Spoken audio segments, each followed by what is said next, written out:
আল্লাহর আরশের নিচে ব্যতীত আর কোথাও ছায়া থাকবে না। কঠিন অবস্থা হবে মানুষের।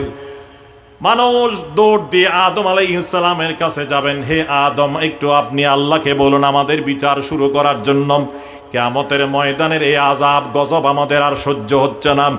আদম আলাইহিস সালাম বলবেন, লাস্তু হুনাক, এই কাজ আমি পারবো না, এই কাজ আমরা পারবো না, তোমরা অন্য কারো কাছে যাও। তখন তারা দৌড় দিয়ে নূহ আলাইহিস সালামের কাছে যাবেন, হে আল্লাহর নবী নূহ, আপনি আল্লাহর দরবার আমাদের জন্য একটু সুপারিশ করুন, আমাদের হিসাব নিকাশটা নেওয়ার জন্য, আমাদের বিচার করার জন্য। বিচার করে আল্লাহ তাআলা প্রয়োজন আমাদেরকে জাহান্নামে দিয়ে দিক, কিয়ামতের ময়দানের আযাব গজব আমাদের আর সহ্য হচ্ছে না। নূহ আলাইহিস সালাম জবাব দেবেন, লাস্তু হুনাকা, আমি এই কাজ পারবো না, অন্য কারো কাছে যাও। এইভাবে তারা হযরতে ইব্রাহিম আলাইহিস সালামের কাছে আসবেন, তাকে বলবেন, ইব্রাহিম, আপনি আল্লাহর দরবারে সুপারিশ করুন আমাদের বিচারটা শুরু করার জন্য। ইব্রাহিম আলাইহিস সালামও বলবেন, লাস্তু হুনাক, আমি এই কাজ পারবো না, অন্য কারো কাছে যাও। সবাই দৌড় দিয়ে হযরতে ঈসা আলাইহিস সালামের কাছে, মূসা আলাইহিস সালামের কাছে যাবেন, হে আল্লাহর নবী মূসা কালিমুল্লাহ, আপনি একটু আল্লাহকে বলুন আমাদের বিচারটা শুরু করার জন্য। মূসা আলাইহিস সালাম বলবেন, আমিও এই কাজ পারবো না। আল্লাহ পাক দেখছি খুব রাগের অবস্থায় আছে, আল্লাহর সামনে যেতে আমাদের সাহস হচ্ছে না। তারপর দৌড় দিয়ে কিয়ামতের ময়দানে সমস্ত মানুষ হযরতে ঈসা আলাইহিস সালামের কাছে আসবেন, হে আল্লাহর নবী ঈসা রূহুল্লাহ, আপনি একটু আল্লাহ বলুন আমাদের বিচার শুরু করার জন্য। কিয়ামতের ময়দানের এই ভয়াবহ আযাব গজব, সূর্যের এই গরম আমরা তার সহ্য করতে পারছি না, আল্লাহকে বলুন আমাদের বিচারটা করে আমাদেরকে যেদিকে ইচ্ছা আল্লাহ সেদিকে পাঠাই দেওয়ার জন্য। হযরতে ঈসা আলাইহিস সালাম বলবেন, আমিও পারবো না। তোমরা আখিরি নবী হযরতে মুহাম্মদ আরবি সাল্লাল্লাহু আলাইহি ওয়াসাল্লামের কাছে যাও। সবাই কিয়ামতের ময়দানের কোটি কোটি মানুষ সবাই দৌড় দিয়ে আমাদের নবীজির কাছে আসবেন, বলবেন, হে আল্লাহর হাবিব, আমরা তো আদমের কাছে গেলাম, নূহ নবীর কাছে গেলাম, ইব্রাহিম নবীর কাছে গেলাম, মূসা নবীর কাছে গেলাম, ঈসা নবীর কাছে গেলাম, কেউ তো আল্লাহর সামনে সুপারিশ করার জন্য সাহস করছেন না।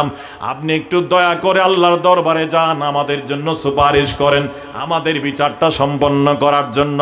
তখন রাসূল করিম সাল্লাল্লাহু আলাইহি ওয়াসাল্লাম বলবেন, হ্যাঁ, এই কাজ আমি পারবো, আল্লাহ তাআলা এই অধিকার আমাকে দান করেছেন। তখন রাসূল করিম সাল্লাল্লাহু আলাইহি ওয়াসাল্লাম আল্লাহ পাকের কুরসির সামনে যাবেন, আল্লাহ পাক কুরসির উপর বসা থাকবেন, আর রাসূল করিম সাল্লাল্লাহু আলাইহি ওয়াসাল্লাম কুরসির নিচে গিয়ে, কুরসির কুটির নিচে গিয়ে সিজদায় পড়ে জার জার কাঁদতে থাকবেন, আয় আল্লাহ, কিয়ামতের ময়দানে এই মানুষজনের অবস্থা তো একেবারে কাহিল হয়ে গেছে, তারা আপনার আযাব গজব আর সহ্য করতে পারছেন না, আল্লাহ আপনি দয়া করুন, আল্লাহ আপনি দয়া করুন, আল্লাহ আপনি দয়া করুন। রাসূল করিম সাল্লাল্লাহু আলাইহি ওয়াসাল্লাম প্রথমে আল্লাহ পাক রব্বুল আলামিনের তারিফ করবেন, গুণগান করবেন। রাসূল বলেন, ওই দিন আমি এমন এমন আল্লাহ পাকের তারিফ করব যেগুলো আল্লাহ ওই মুহূর্তের মধ্যে আমার দিলে ঢেলে দেবেন নতুন নতুন মজমুন, ওইগুলো দিয়ে আমি আল্লাহ পাক রব্বুল আলামিনের তারিফ করতে থাকবো, আল্লাহর প্রশংসা করতে থাকবো, আল্লাহর তারিফ এবং প্রশংসা করে করে আমি কাঁদতে থাকবো সিজদায় পড়ে। তখন আল্লাহ পাক রব্বুল আলামিনের রহমত জোশের মধ্যে আসবে, তখন আল্লাহ পাক রব্বুল আলামিন আমাকে সম্বোধন করে বলবেন, ইরফা রাসাক ইয়া মুহাম্মাদু, ইরফা রাসাক সাল তুতা ইশফাতু শাফা, বলবেন, হে আমার হাবিব মুহাম্মদ, আপনি মাথা তোলেন, কান্না বন্ধ করেন, আর কান্না করার দরকার নাই, আপনি কি চাইবেন আমার কাছে চান, আপনার চাওয়া পূরণ করা হবে, কি সুপারিশ করবেন আপনি করুন, আপনার সুপারিশ মঞ্জুর করা হবে। রাসূল করিম সাল্লাল্লাহু আলাইহি ওয়াসাল্লাম আল্লাহর পক্ষ থেকে এই প্রতিশ্রুতির বাণী শোনার পরে মাথা তুলবেন, বলবেন, আল্লাহ আপনি দয়া করেন, একটু মানুষের প্রতি মানুষের বিচারটা শুরু করেন। রাসূল করিম সাল্লাল্লাহু আলাইহি ওয়াসাল্লাম কিয়ামতের ময়দানের সমস্ত মানুষের জন্য, ইমানদার কাফের সবার জন্য, সমস্ত নবীর উম্মতের জন্য আল্লাহর দরবারে সর্বপ্রথম ব্যাপক আকারে যেটা সুপারিশ করবেন এটাকে বলা হয় শাফাআতে কুবরা। রাসূল বলেন, এই শাফাআতে কুবরার হক একমাত্র আমি নবীকে দান করা হয়েছে, আর কাউকে নয়। উতিতুস শাফাআ।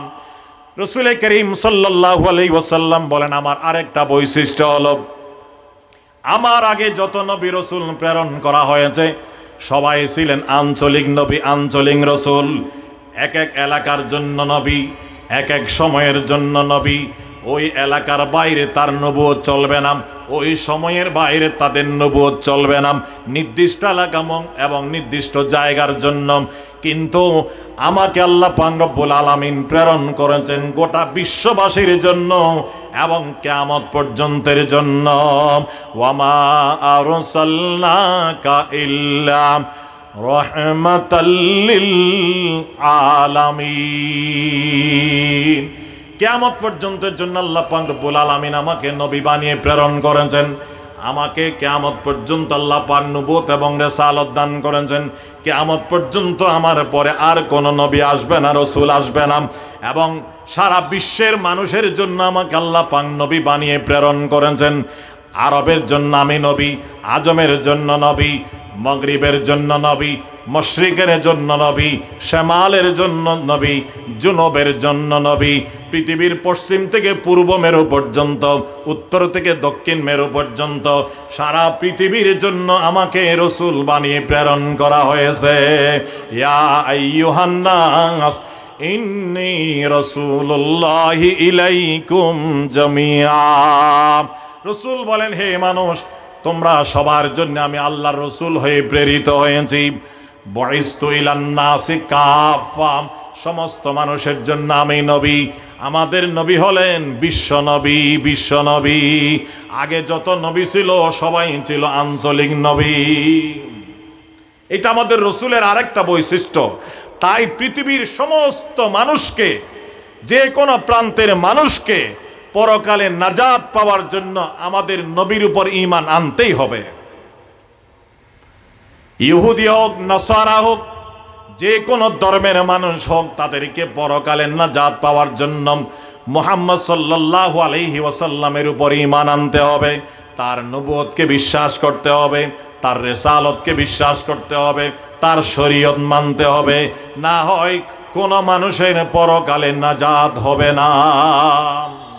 ইহুদিরা যে মনে করে তাদের ধর্ম কিয়ামত পর্যন্তের জন্য, তওরাত কিয়ামত পর্যন্তের জন্য, এটা হলো বাতিল আকীদা, তাদের ভ্রান্ত ধারণা। খ্রিস্টানরা যে মনে করে তাদের ধর্ম কিয়ামত পর্যন্তের জন্য, ইনজিল কিয়ামত পর্যন্তের জন্য, এটা ভ্রান্ত ধারণা। আমাদের রাসূলের আবির্ভাবের পর মুসা নবী, ঈসা নবী, সমস্ত নবীর শরীয়ত বন্ধ হয়ে গেছে। আগের সমস্ত আসমানি কিতাব রহিত হয়ে গেছে কোরআন নাযিল হওয়ার পর। এখন মানুষকে মানতে হবে একমাত্র কোরআনকে, আর রাসূল হিসেবে মানতে হবে মুহাম্মদ সাল্লাল্লাহু আলাইহি ওয়াসাল্লাম, আমাদের রাসূলকে। এই যুগের, এই দুনিয়ার মানুষ আমাদের রাসূলের আবির্ভাবের পর পৃথিবীর যে কোনো মানুষকে পরকালে নাজাত পাওয়ার জন্য বিশ্বাস করতে হবে লা ইলাহা ইল্লাল্লাহু মুহাম্মাদুর রাসূলুল্লাহ। এই কালিমা পড়া ছাড়া, এই কালিমা বিশ্বাস করা ছাড়া পরকালে কোনো মানুষের নাজাত হবে না।